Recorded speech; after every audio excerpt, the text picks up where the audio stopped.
I was having a conversation with someone recently about that sort of time when you look back on yourself and sort of cringe and you think, oh, I wouldn't do that now. Maybe it's something you said, maybe it's the way you acted, how you carried yourself, how you dressed, could be a whole range of things. But most people often cringe at previous versions of themselves. And this is something that I've experienced a lot, and it's generally kind of yourself from about anywhere from 6 months to a year ago. There's a sort of pit where you think, oof, dear, that was a bit embarrassing how I was, I was a bit immature back then.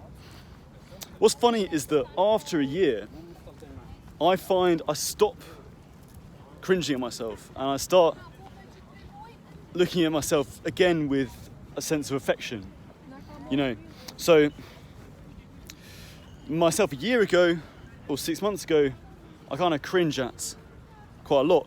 But myself 2 years ago, or when I started university, I used to find him really cringe, really silly, bit of an idiot. But now I think I actually have quite a lot of affection for him. Did you get what I mean? Like, it's in the sort of short-term past that's a sense of being a bit cringe seems most acute. Anyway, I was having a conversation with someone about it, and the question he asked is, well, when does this feeling stop? When do you sort of plateau, reach your full personal self-development, and stop cringing at your past self? And it took him saying that for me to realise that you don't really, I don't think. It's and unfortunately, I think it's healthy, in the right way to sort of look back on past versions of yourself and, to cringe a bit, Doesn't mean it's healthy to beat yourself up about past versions of yourself in the wrong way, I think an important thing is to sort of accept that you are going to feel that way about your past self, and just not see it as a bad thing. But fundamentally, I think if you stop feeling that sort of cringe, you stop growing, and as a result, you start dying. And I'm just making this video now because I really realised that kind of the past self that I see as quite cringe, and I sort of changed.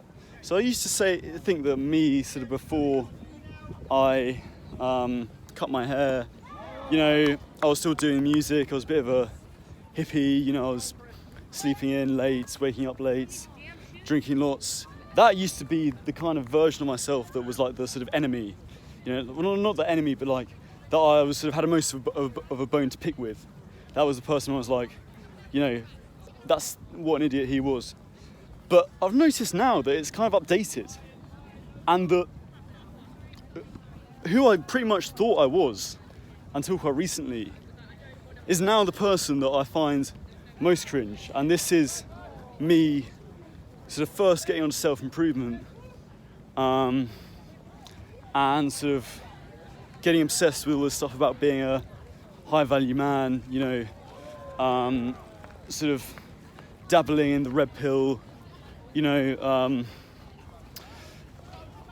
this kind of person,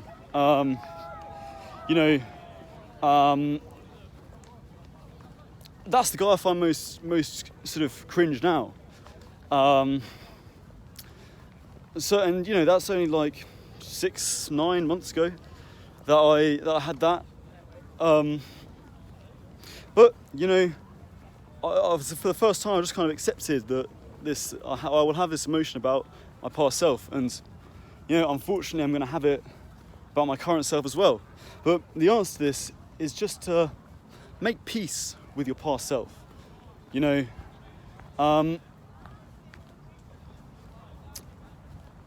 sounds obvious, but you do the best with the ingredients you have, right? And you just got to see it as growth, basically. You just got to see it as growth. So anyway, that's how I deal with it. I think it's big. It's not really talked about a lot, but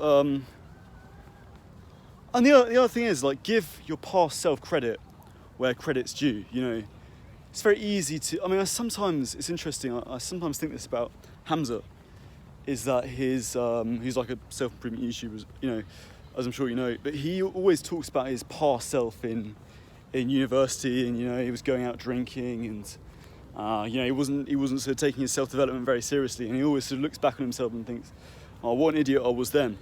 And obviously, you know, his past self was kind of responsible for the, you know, his sort of low points after university that he talks about.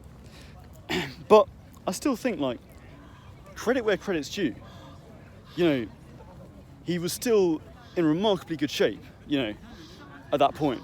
You know, so he must have been going to the gym, you know, maybe not as much as he does now, but, you know, he's clearly had enough discipline to keep a good physique, you know, to have, you know, a better sex life than a lot of people his age as well, you know, like, you know, which he got from the good physique.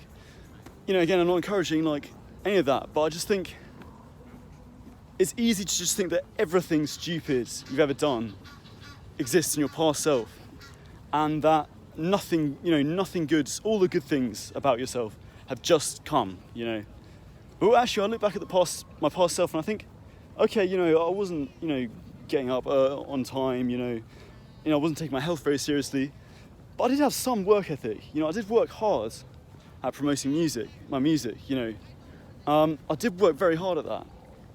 So, you know, in the past I've sort of fallen into the habit of just thinking, no, you know, it's now I've got the, it's just recently that I've got all the discipline, but it's like, no, you know. So yeah, credit where credit's due is always important. But anyway, guys, thanks very much for watching, and I'll see you in the next video.